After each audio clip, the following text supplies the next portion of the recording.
Hi everyone, I'm back to read Chapter 3 in Changes for Josefina, Book 6 from 1824, and Chapter 3 is called Josefina's Plan. Early the next morning, Tia Dolores left Papa's rancho and went to Tia Magdalena's house in the village, which was about a mile away. It was a bleak day. The tree branches were coated with a hard new ice, and they clinked when the wind knocked them together. All that day, Josefina thought that the rancho seemed to be under a terrible spell, frozen in gloom, even though everything ran smoothly enough. No one spilled tea or ruined weaving or burned tortillas. Dinner was well cooked and served on time. Josefina did not make one single mistake when she practiced playing the piano. And yet somehow the music was all wrong. It was just noisy, clanging sound. There was no joy in it. Since the piano would soon be gone with Tia Dolores, there didn't seem to be much point in practicing anyway. This is what it will be like forever after Tia Dolores leaves, thought Josefina sadly. She was wearing the heart milagro on a thread around her neck. Every time she moved it, she felt the cool little heart touch her chest. She was grateful for its comfort. It was like a gentle voice saying, "Perhaps there's still hope. Perhaps there's a way. Tia Dolores can stay. Perhaps tomorrow you'll think of something." But the next day came, and Josefina felt as dull as the weather. Fat gray clouds hung so low over the mountains that the snowy peaks poked through. Everyone seemed unhappy, except for Abuelita and Abuelito. Abuelito talked to Anna's husband, Tomas, about the new plow Tomas had bought from the Americano traders and the new system of ditches Tomas and Papa had dug on the rancho to bring water to the fields. "That Tomas is a clever fellow," Abuelito said to Abuelita. "He's not afraid of change. He did a fine job managing the rancho last summer while the rest of the family was in Santa Fe. I wish I had a manager who'd do as well for me while I'm away." Josefina and Abuelita were in the family sala playing clapping games with Anna's and Tomas's boys, Juan and Antonio. Abuelita looked at Abuelito and smiled. "Cleverness runs in the family," she said. Anna manages this household as smoothly as any I've ever seen. And I've never known two brighter boys than Juan and Antonio." She sighed and hugged the boys. "Bless their dear hearts," she said. "How I shall miss them when we leave. I wish I could watch them grow and change." Josefina's brain seemed to wake up at that moment. An idea started to take shape. She thought about it all day, then presented her plan to Clara and Francisca that night as they were getting ready for bed. They sighed and shook their heads doubtfully when they heard Josefina's idea. But Josefina was determined. "We've got to try," she said. So the next morning, Francisca, Clara, and Josefina presented the plan to Anna. She spoke to her husband, Tomas, and then all four sisters went together to Papa. Papa was in the family sala. He had a pen in his hand and Tia Dolores' ledger book lying open in front of him. But as he was staring into the fire when the girls came into the room, the four sisters stood with their hands folded and their heads bowed, waiting for Papa to acknowledge them.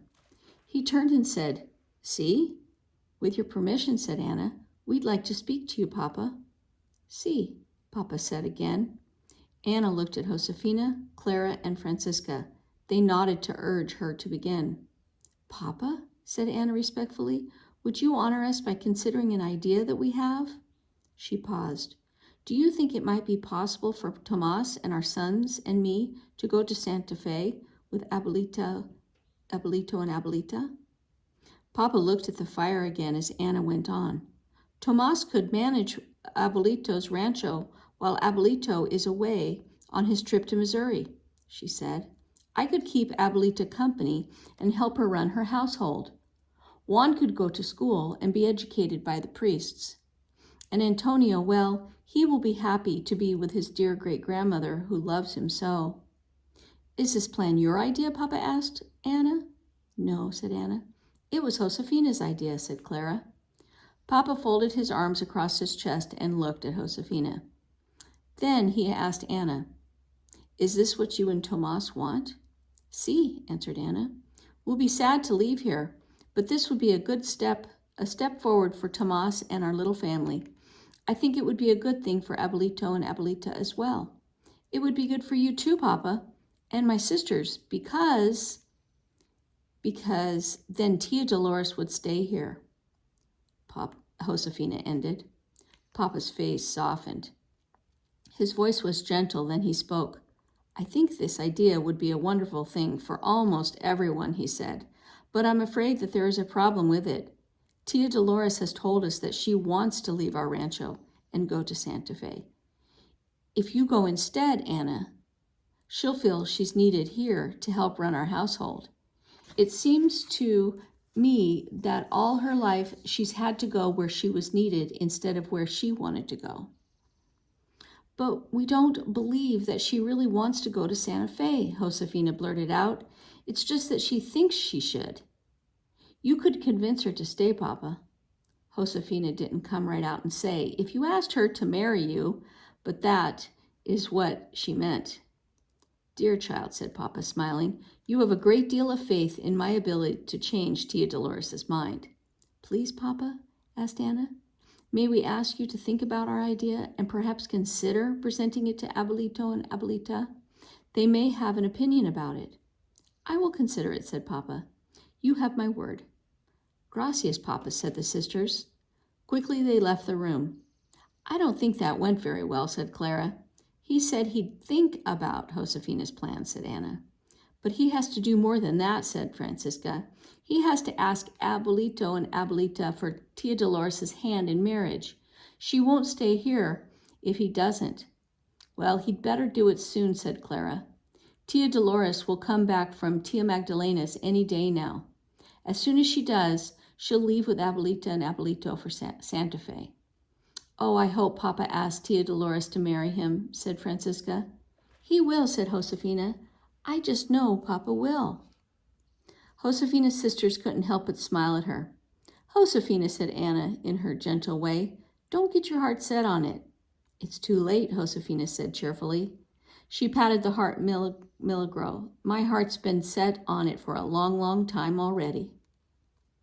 That very evening, when the family was gathered in front of the fire, Francisca jabbed Josefina to make her look up.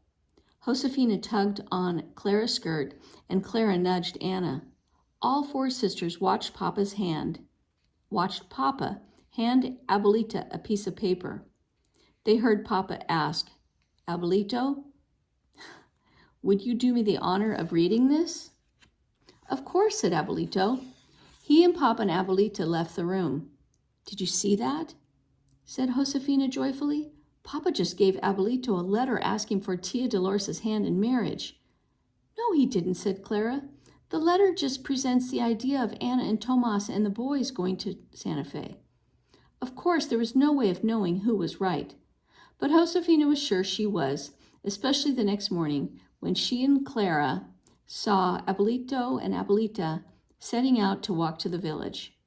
"Oh," exclaimed Josefina, hugging Clara in her excitement. "Abuelita and Abuelito are going to ask Tia Dolores if she accepts Papa's marriage proposal." "No," said Clara, "they're just going to ask Tia Dolores how she feels about your plan, if she wants to go to Santa Fe. Then Anna and Tomas won't go." It was a blustery day, and the whole sky was pale, ghostly white, as if the clouds were full of snow, waiting to fall.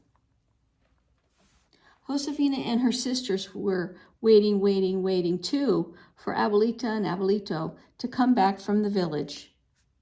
Josefina came up with 100 excuses to go outside and to look down the road to see if she could spot them returning. What could they be doing, she fussed to her sisters. They were in the kitchen preparing the midday meal. A stick hung crossways in front of the hearth with dried squash and garlic and chilies dangling from it. Josefina tapped the stick to make the vegetables jingle, as if they felt the same jittery impatience that she did. Why is this taking so long? All Tia Dolores has to do is to say yes or no. If they're talking about marriage, said Clara, which they're not. Anna tried to soothe things. Abuelito and Abuelita have many friends in the village, she said.